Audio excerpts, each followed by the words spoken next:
song is called God's Dream.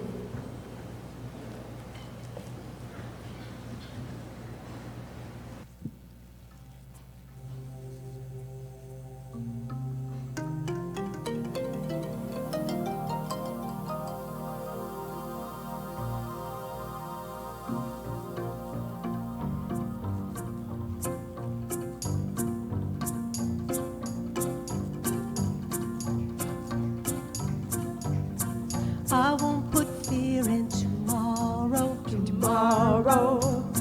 This time and space is just borrowed.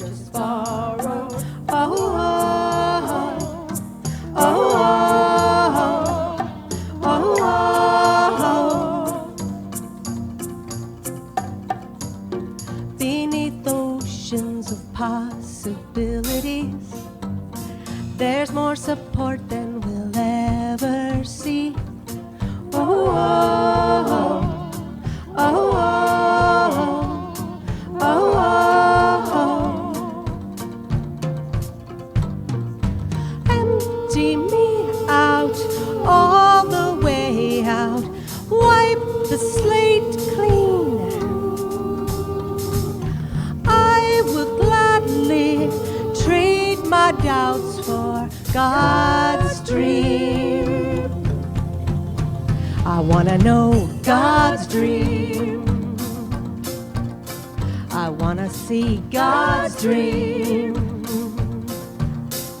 I wanna live God's dream. So fill me up, fill me up, fill me up, yeah. Oh, fill me up, fill me up, fill me up with God's dream. Fill me up, fill me up, fill me up, yeah. Fill me up, fill me up, fill me up, hey. The universe will provide for me through all the waves of eternity. Oh, oh, oh, oh, oh,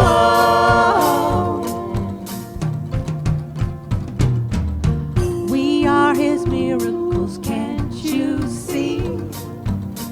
The infinite holds you and me. Oh, oh, oh, oh, oh, oh.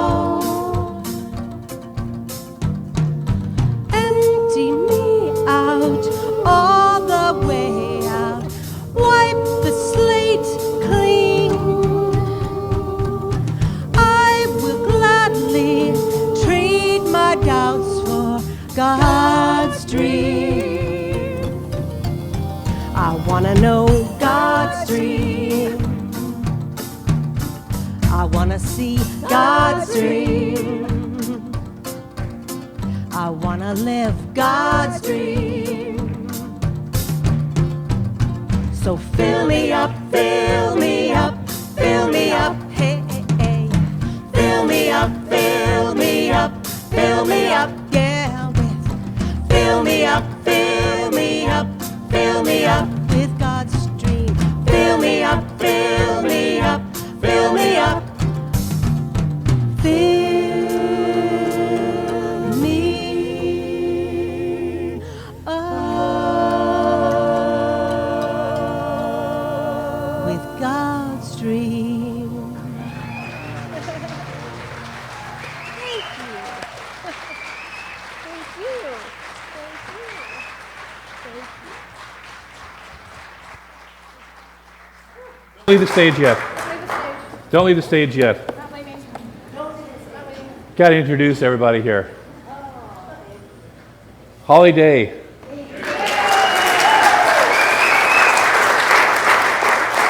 The Hollyettes. Holly Berries, I don't know what it is. And so anyways, we've got Kristen, right? Yes. Adrian, Marlene, Sandra, excuse me.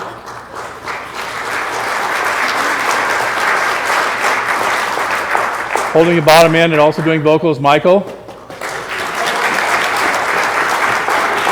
Back on Thank You God drums, Nikki. Yes.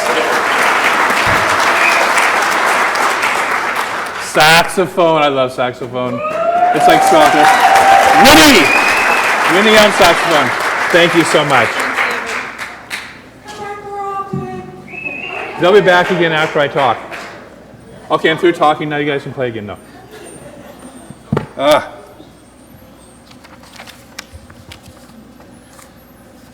want you to know that embodies my idea of normal for music. So next month we're going to be asking you to, as we consider the budget and start to do stuff, we're going to be asking you to share of your what do you call those things? Pledges. Am I on? Turn the mic on. Turn the mic on. It's always the same thing. My mic is on.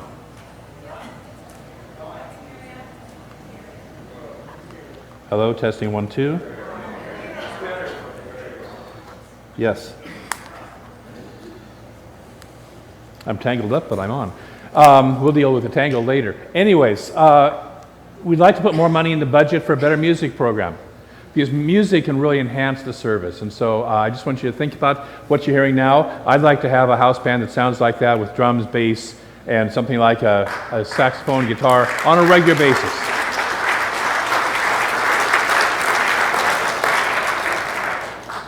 So, I had a talk to do. What was I going to talk about?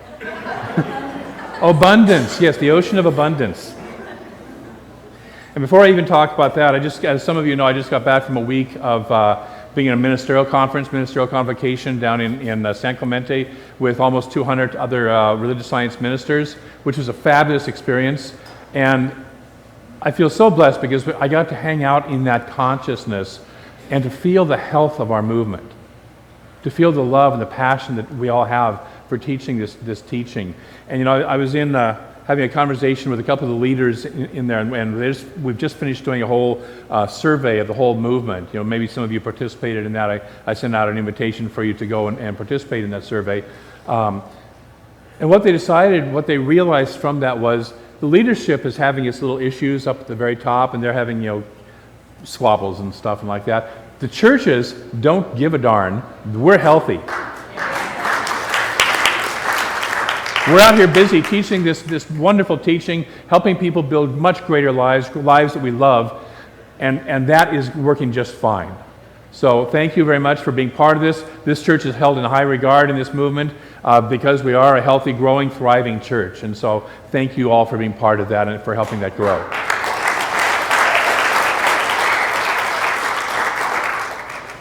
So this month we're looking at the theme of abundance.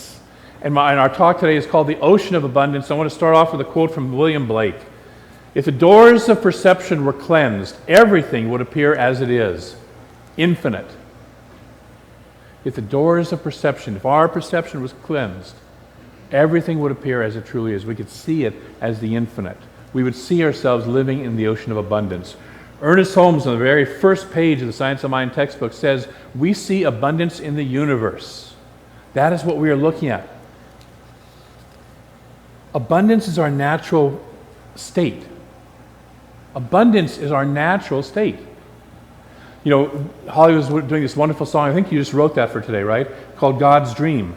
You know, God's dream is one of abundance. And guess what? You and I are part of that dream. We're in that dream. Yeah. The universe is abundant and we are one of the universe, so therefore, we are abundant. Say that with me. I am abundant. Say it again. I am abundant. I am the infinite abundance of the universe personified as me. Of the universe personified as me. Right now. So we cannot get more abundant. We already are. All we can get is more aware and more expressive of the abundance that we are. Our work is to become more open and more present to the abundance that we are. You know, recently, the state of California has been going through a little thing called a drought, right? A drought is a lack of water. And the entire western border of the state of California is water. The Pacific Ocean, it ain't infinite, but it's a pretty darn big source of water, right? Okay? The thing is, we don't know how to tap into it and use it in a way that's useful for us.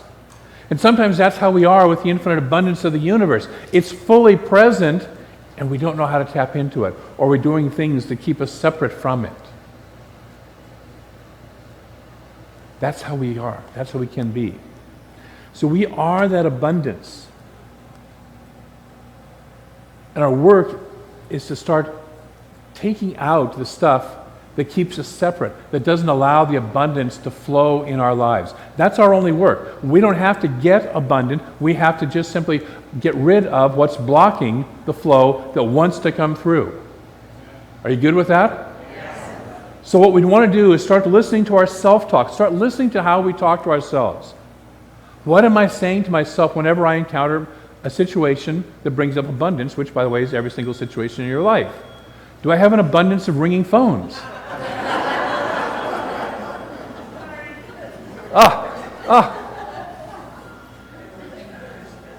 There's this wonderful movie, I think it was put out by either a Lutheran or Presbyterian church down in California, that talks about cell phones. Have I talked about this movie before? This little video? And it goes on and says, if your phone goes off during the announcements, you will be fined $25. If your phone goes off during the prayer, you'll be fined $50. And it shows all people having this happen. And if your phone goes off during the sermon, and shows this guy holding his phone, the phone goes off and it gets this whole terrified look on his face, blows up into this ball of fire, and says, "You will go to hell." His little daughter sitting beside, there's little pieces of charred, fabric falling apart. Winnie, you're in trouble. Fortunately, we don't teach that, so. We welcome everybody, even people with their cell phones on here. I might have been caught in that process once or twice myself. So we listen to our self-talk. Every time we encounter something, is our self-talk one of coming from abundance, or is it one of coming from lack, limitation, and fear? Take a breath. We notice our experience of abundance in life. I had a fun time while I was down at the Ministers' Conference. We did a lot of work too, but I rented a Mustang convertible. Black. I figured, it's Southern California in late September, early October on the beach. Okay? Our hotel was 1 mile from the beach. It's perfect convertible weather. And so I did something different this year than I've normally done whenever I've traveled or gone to things like this, because normally I look for the economy cars, up in the rental cars, right? The intermediates and the compact cars and like that. And I was feeling a little more abundant. I was thinking a little more outside the box, and I decided to scroll farther down the list, and it said specialty cars. Now I have to understand, I like cars. Perhaps not quite as much as chocolate, but pretty darn close. I like cars. And so I said, what are the specialty cars? And so I popped that up, and there for $100 more for the week than your basic little, whatever it was, I could rent a Mustang convertible. And I went to Sylvia, the church paid for the convention, but I went to Sylvia, I said, I'll pay that extra $100 out of my pocket because I'm going to have a good time.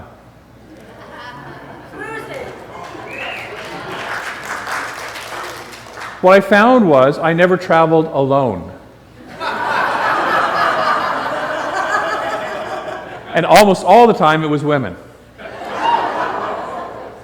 It was a fun experience.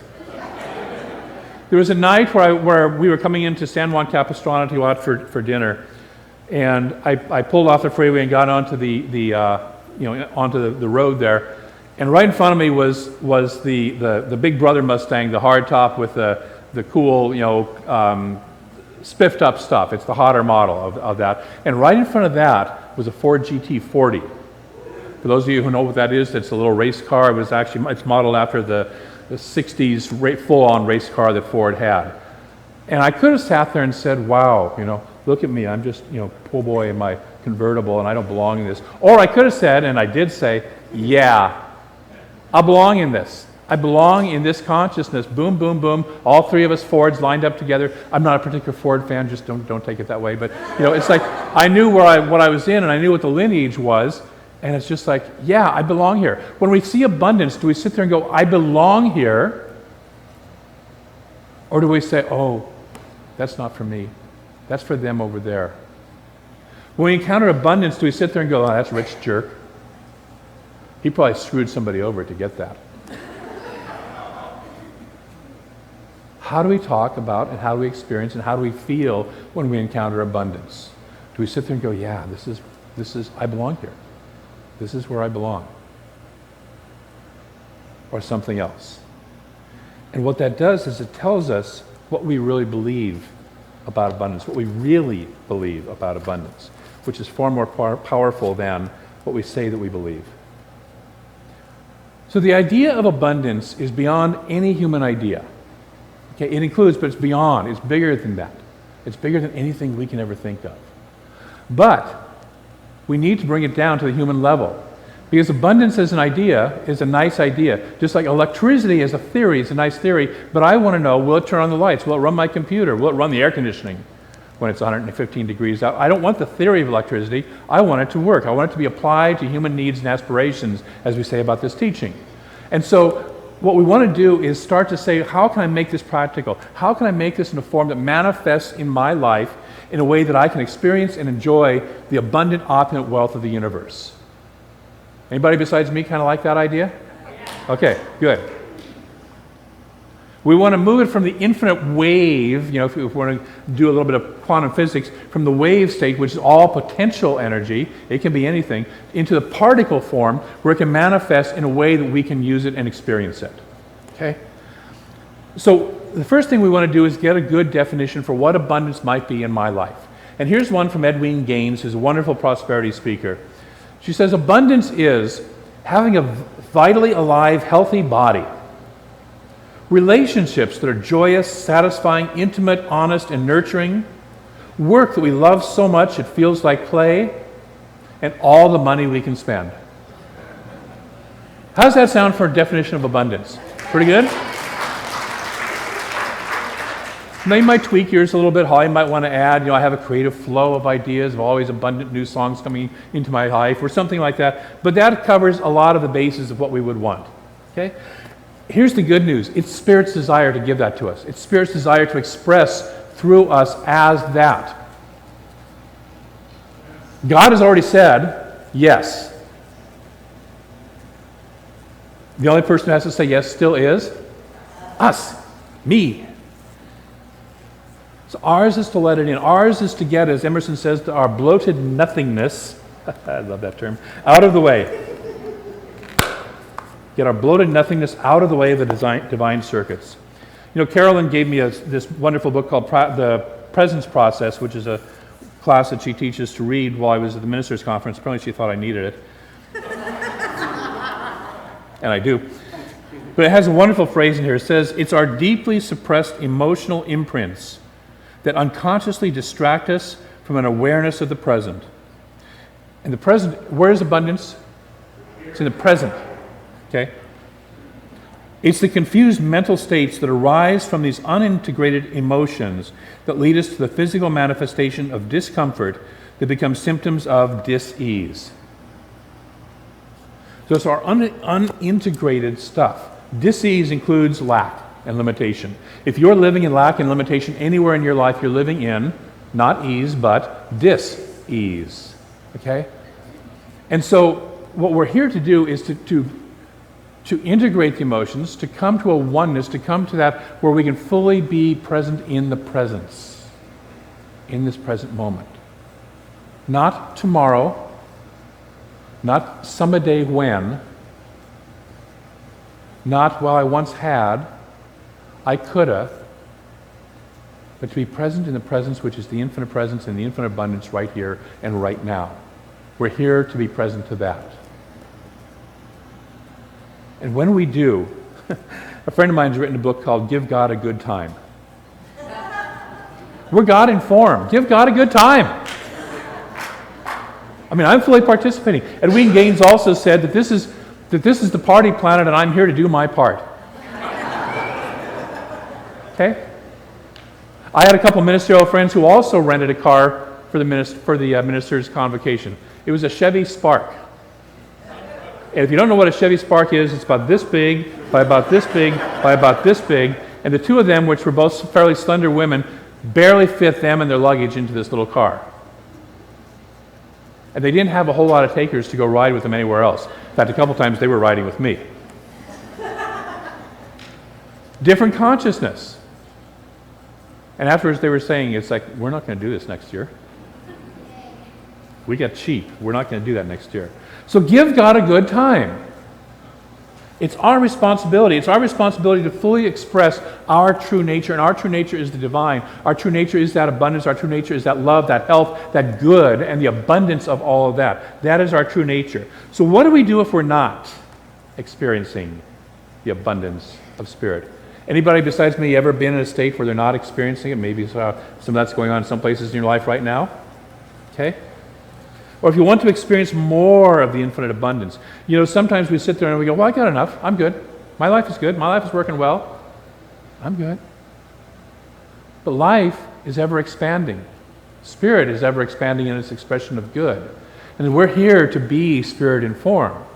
So whenever we sit still and say, I've got enough, I'm good, I'm done, the universe kind of laughs at us and says, nah, you're not done. And so we might as well start expanding and experiencing more of the beauty and the wealth and the love of God in new and expanded ways. So what do? First of all, we become aware of something. We become aware of what we've already been talking about, that abundance is a state of being, not doing. A lot of times, if we find ourselves out of abundance anywhere in our lives, we want to rush out and start doing something. Anybody know what I'm talking about? Okay, that was quiet. But when we do from a state of non-abundance, when we do to try and get more abundance into our life, that as if it's out there somewhere and we have to bring it over to us in here, then we're working out of a consciousness of lack. And everything we do will produce more lack. Because that's the consciousness with which we're infusing our actions and our activities, is lack. And so the first step is to step back from all that, say, time out, I'm going to remember the truth of my being. In the story of the prodigal son, we have the movie The Prodigal Daughter coming up. The prodigal son in the story, it says he comes to himself. When he finally gets down where he's really out of abundance and really out of alignment with Spirit, he comes to himself. He takes the time, he stops and says, wait a minute, time out from all this stuff. And so we take the time to remember who we are. And that our abundance is not something that's out there, over there, that we have to go and work hard to get it to come into our lives. Our abundance is not something that we continue to stuff ourselves with more money, more relationships, more cars, more chocolate, more food of any kind. It's that chocolate thing that always gets me. It's not what we have to stuff ourselves with more of to prove that we're wealthy or to prove that we're abundant, because we all know people who have tons of money and are miserable, unhappy people because they're not living in abundance. So we go back to the state of being. I am abundance, and out of that expresses what wants to come through me. As we realize our true nature and we're open to that expression, the abundance shows up easily and effortlessly in our lives. Doesn't mean we don't do a few things, but it shows up because we're in the natural flow of the state of things. Okay. So the first thing we're to do is to realize that abundance is a state of being, not doing. Secondly, we check our real beliefs about God. I would say, I'm just going to go for it. All of the problems we have on this planet are due to misunderstandings and poor beliefs about God. All of them.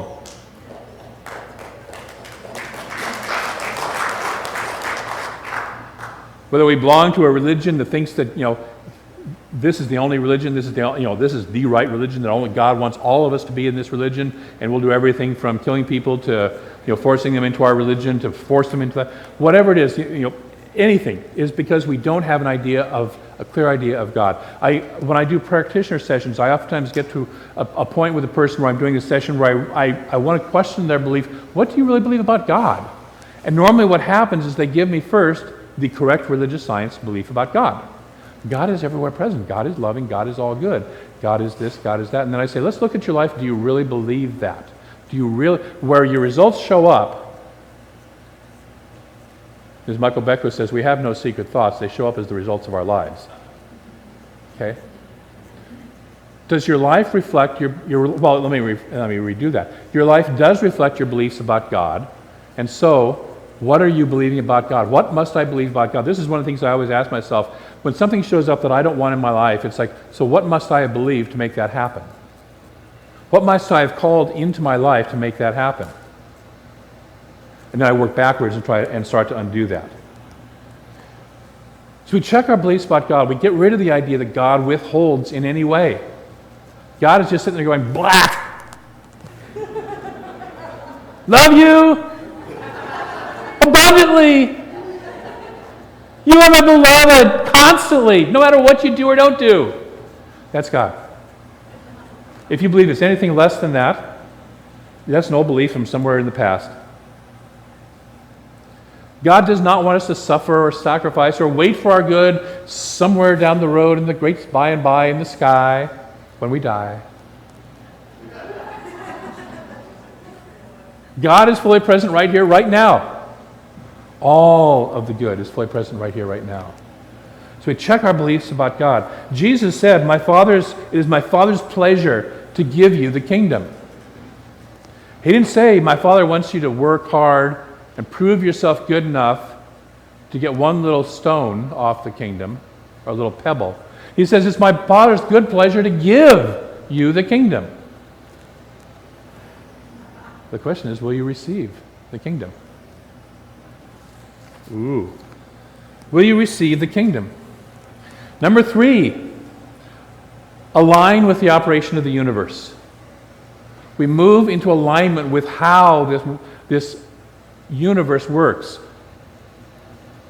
If we're out of alignment with the principle of electricity, stuff happens, right?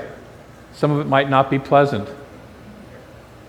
If we don't know how to wire this building, the lights never come on because we just stick a bunch of wires up in the ceiling and have no idea how it happens. Align with the principles of the universe. The main one that I want to talk about for a moment here is the principle of giving and receiving. Giving and receiving.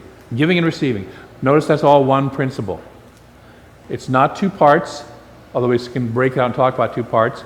It's not just one or just the other. It's giving and receiving. It's the in-breath and the out-breath of the universe. Try holding your breath. Don't do it. But try holding your breath and never taking an in-breath. Try breathing out only. Try breathing in only. Eventually your body says, if you're too stupid to remember how to breathe, I'll help you to do that by shutting you down and overriding you with your autonomous nervous system. I'll take over breathing for you. So, pay attention to how we give. Do we give from a sense of joy and abundance? Do we give from that wonderful sense that Reverend Sue was talking about earlier of seva, of doing sacred service? Are we here God giving to God? You know, I love the turnout we had for Francis and Harry yesterday. It's part of one of the things that I love about this community is that they come together and support. We all come together and support each other. Do we give with that open heart? Or do we give out of obligation? Got to do it. Do we give out of fear? Do we give out of bargaining with the universe? Well, if I give this, you'll give me that. It doesn't work. It's just giving. When you breathe out, you don't try and control where that breath goes, do you?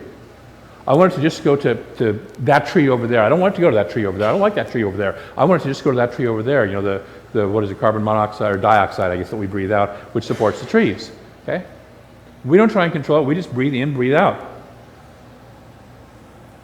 I've heard prosperity teachers teach the principle of tithing going, well, if you don't tithe, the universe will take it away from you in some other form. What a guilt trip. What a bunch of BS. The universe doesn't care if you tithe or not. The only thing is, it responds impersonally to you if you're invoking the law of giving and receiving It has to respond back. That's all. And tithing is just a training wheel process for doing that. The other side of the equation, how well do you receive? See, I know a lot of people who, they're wonderful givers, but oh no, I don't need anything back. I don't want to receive anything. You know, some of us walk around with, the universe is pouring this beautiful abundance over our heads, and we have big umbrellas up. Okay, covering us. Don't want to receive it, not me. So do we receive with gratitude? Do we accept the gifts of the universe? Do we say yes when we're being given to? Or do we deflect it? Do we resist it? Do we say, I don't deserve it? I love it sometimes, to watch people, you pay them a compliment, oh, no, I don't deserve that. It was no big deal. I do that once in a while, even myself. Catch myself at it. Do we receive fully? Do we just stand there and say thank you when somebody pays us a compliment? Do we receive? If somebody gives us a gift, do we sit there and go, oh, well, I have to give you a gift? The obligation thing, the bargaining thing? So can we just receive? Do we sit there and do, I'm a Lone Ranger, I don't need your stuff, I don't need anything from you whatsoever, I can do it all myself. Oops. Do we think we should just give because we heard that somewhere in some other church? Well, just give. Giving is half of it. Yes, give, but also receive. So we need the in-breath, we need the out-breath. So align with the principles of the universe is number 3. So this week, homework.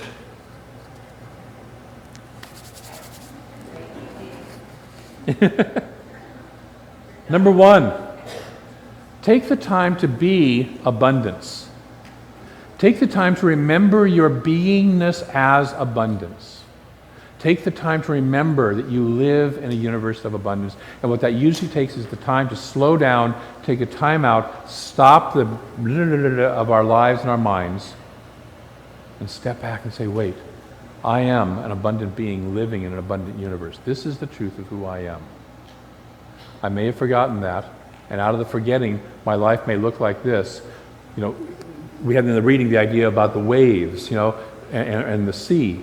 And the waves keep going, don't they? They keep, varying and like that. But the sea underneath that is calm.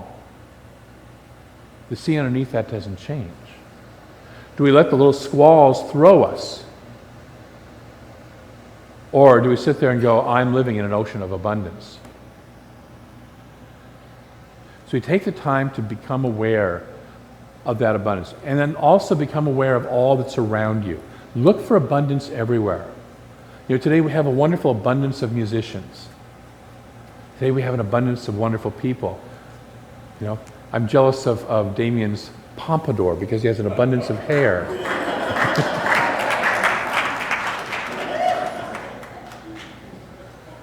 I'm not really jealous. I'm good with mine too. Look for the abundance all around us. Number 2, notice your personal beliefs and feelings about abundance. So when you encounter either abundance or lack of abundance, what are you thinking? What are you feeling? Just notice. Just pay attention to that. Do you realize and do you believe that abundance is your natural birthright? Yes. Or does it make you feel uncomfortable? There's a time in my life where I was in a men's group, and all these guys made a lot of money, or had retired from making a lot of money and were still worth a lot of money. And I wasn't making a lot of money at the time. And there's a part of me that I felt not part of that circle. And then I realized it's like the universe would not have brought me into this circle, and I would not be here. And they loved me and accepted me. They weren't sitting there going, oh, he doesn't make as much money as we do. They're driving Mercedes and expensive cars and stuff like that. But they're not looking at that. They're sitting there going, you have this consciousness, David, that we absolutely love. You're the practitioner heading from minister that so empowers this group. It's like, you more than anybody else vibrate this group. They're seeing a different kind of wealth. They're seeing abundance elsewhere. I'm sitting there judging myself as not good enough. So how do you feel when you encounter wealth? Do you say, I'm not part of this, or I'm not good enough, I shouldn't hang with this? Or are you just comfortable with it? Just notice. Just this week, notice. Pay attention to your beliefs, your feelings about abundance. And then number 3, pick an aspect of your life where maybe you're not feeling the full flow of abundance or experiencing the full flow of abundance, and open up to allowing the universe to fill in that aspect of your life. Okay? Open up to that abundance showing up. Pick a place. Don't sit there. You don't have to do your whole life. Just pick a place. Pick an area. Do a spiritual mind treatment around it. I love the first 2 steps of spiritual mind treatment. And those of you who you say, if you haven't been through one of our classes, if you don't know how to do spiritual mind treatment, I think I did that on a talk about 5 or 6 weeks ago. So you can go look on the website and catch the talk on spiritual mind treatment. But the first step of spiritual mind treatment is God is. We state what God is. God is abundance. Step number 2 is I am also the same thing that God is. I am that abundance in form. And once we're through with that, then we move into the step 3, which is specifying how that abundance, how that quality of God is going to show up in our lives. But it's that first 2 steps, God is. Once I recognize that, once I remember that, and then once I remember that I am that, I'm home. I recognize that I'm home. I recognize that I'm living that. So pick that area of your life and allow that nature of God to move into that life. If you need to, work with a practitioner or a prayer partner to help weed out some of the old beliefs and some of the stuff that's in the way. Because all it is just junk that's in the way and needs to be thrown away. You know, people went through Harry and Francis's yard, the other day, and just got rid of what doesn't belong in the yard to fully express the beauty of the yard, right? You know, it's from what I saw in the pictures, it's a beautiful yard, and like all of us, stuff grows in our yard. Leaves fall, stuff happens, weeds grow, and if we don't take care of it, then we get help to have us support to express the beauty that was already there. And so that's what we're doing. That's what a practitioner does, is it helps us get rid of the weeds that are in our consciousness to express the beauty of who you already are. So that's your homework for the week. Be abundant. Take the time to be abundant. Notice your beliefs. Pick an area. Get some support and go for it. Ready to do that? Yes. Great. I'm going to close with a quote from Ernest. Treatment, in this case spiritual mind treatment, should incorporate a conscious recognition that health has always been ours, that abundance has always been ours, that happiness and peace have always been ours. They are ours now, for they are the very essence and truth of our being. All there is of evil, which includes lack, of whatever name or kind, is an inversion of the eternal good. We have the appearance of lack, but it's not the truth. And so we take the time to go for the truth. So I'm going to invite Holly up to pray. Let's see. She's going to play. I'm going to pray. Okay. Unless you want to do it the opposite way around. No, I wouldn't be good on the playing part. So let us take a moment to remember that allness, that infinite presence, that one spirit, that one life that is, in truth, the abundance of this entire universe. Opulent, over the top abundance. I remember the billions of stars and then the billions of galaxies of billions of stars. And then scientists tell us that not only that, but there's multiple universes even beyond that.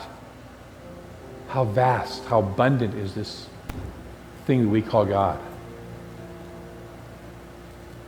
And then I remember that each of us is one of that. We can't be anywhere outside of it. There's nothing of us that is separate from that one. Nothing. And so we recognize that we ourselves are the abundance of the divine manifested in human form. And that it is God's good pleasure to give us the kingdom, and we say yes to that kingdom.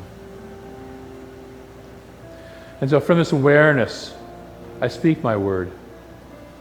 I speak this word of truth, that each and every person here is and remembers and recognizes and embodies the truth, that they are the expression of the abundant good of the divine. In whatever area of their life they would like to see that show up in more and more fullness of expression. That as we say yes to the divine, it says yes to us. It has already said that yes. And we just come back and respond with yes. Yes, I am willing to be the divine being that I came here to be. Yes, I'm willing to be the powerful, beautiful, brilliant light that I came here to be. Yes, I'm willing to allow the abundant flow of the universe to move through and as me and to manifest uniquely in my life as all that supports my fullest expression of the divinity that I am. I say yes to that. I say yes on behalf of each person here, and know that each of us, somewhere in our being, says yes to that ever more fully, ever more openly, ever more clearly. And then in gratitude, recognizing that there is nothing else to do, I simply move into gratitude for the beauty and for all that comes out of this yes that we are saying today, for the abundant good of God that is manifesting as us, and for the blessing that it gives us and everyone around us, because that is how God's good works. And then I release this word into a law, the fertile soil of that law that brings it into form, brings it into full expression in our lives right here and right now. And together we say, and so it is. Thank you.